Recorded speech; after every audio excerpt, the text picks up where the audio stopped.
Hello, my name is Herman Melville. I was born on August 1st, 1819 in New York City. I was the third born child in my family. My mother, Maria Gansfort Melville, worked very hard to raise all 8 of her children, while my father, Alan Melville, ran the family business and imported French dry goods. When I was 12 years old, my father's business went bankrupt and he died shortly after that, leaving our family with no money to provide for ourselves. When this happened, we all tried to help out by getting jobs, which meant I had to stop writing.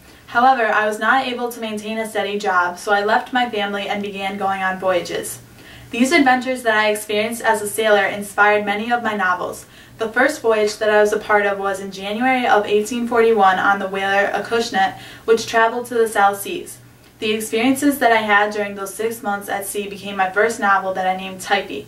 Typee was considered my most popular novel during my lifetime. It sold about 6,000 copies just during the first 2 years. I named this novel Typee because it mostly describes the cannibalistic life of the Typee people. My companions and I jumped off the side of the ship after 2 months of being on it, and then we spent the next 4 months as guest captives on the island of Nakuvia in the Pacific Ocean. In this book, I discussed the role of racism that took place in the community and how it was linked to colonialism. It also explains how during my time with these people, I was able to learn to distinguish a savage from a cannibal. My next novel, Umu, was a sequel to Typee. It described my voyage on the Australian whaler Lucy Ann and my experiences in the Polynesian islands. This novel gained just as much popularity as my first novel did. People began seeing my works in a certain way. In my third book, Marty and a Voyage Thrifter, I began to see how far I could change my view on things in my writing.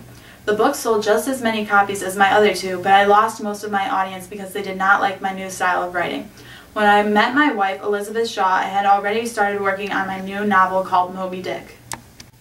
After Elizabeth and I got married, we moved to Pittsfield, Massachusetts in a house near Nathaniel Hawthorne's. He was the one who helped me with writing this. I had almost completed the story when he convinced me to change it from a story full of whaling details to an allegorical novel. At first, this novel was not accepted by many because I began to question the faith and workings of God's intelligence, but it did eventually become my most famous and well-known novel. 30 years after I died, it was named a masterpiece, and my opening line has become one of the most famous lines in American literature. Here's a reading from the first page of my most famous novel, Moby Dick. Call me Ishmael. Some years ago, never mind how long precisely, having little or no money in my purse, and nothing particular to interest me on shore, I thought I would sail about a little and see the watery part of the world. It is a way I have of driving off the spleen and regulating the circulation. Whenever I find myself growing grim about the mouth, whenever it is damp, drizzly November in my soul, whenever I find myself involuntarily pausing before coffin warehouses and bringing up the rear of every funeral I meet, and especially whenever my hypos get such an upper hand of me that it requires a strong moral principle to prevent me from deliberately stepping into the street and methodically knocking people's hats off, then I account it is time to get to sea as soon as I can. This is my substitute for pistol and ball. With a philosophical flourish, Cato throws himself upon his sword. I quietly take to the ship. There is nothing surprising in this. If they but knew it, almost all men in their degree, some time or other, cherish very nearly the same feelings towards the ocean with me. In this first paragraph, I tell the readers a little bit about myself. It says that when I had nothing to interest me on the shore, I decided I would go travel around and see the oceans. I said that when something goes wrong in my life, I look to sailing to help me to get over it, and that nothing else can help me but the beautiful sea.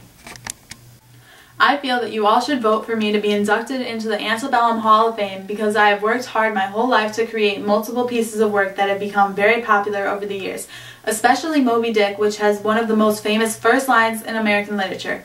I helped the American literature to become more diverse by writing allegorical types of novels as well as other genres.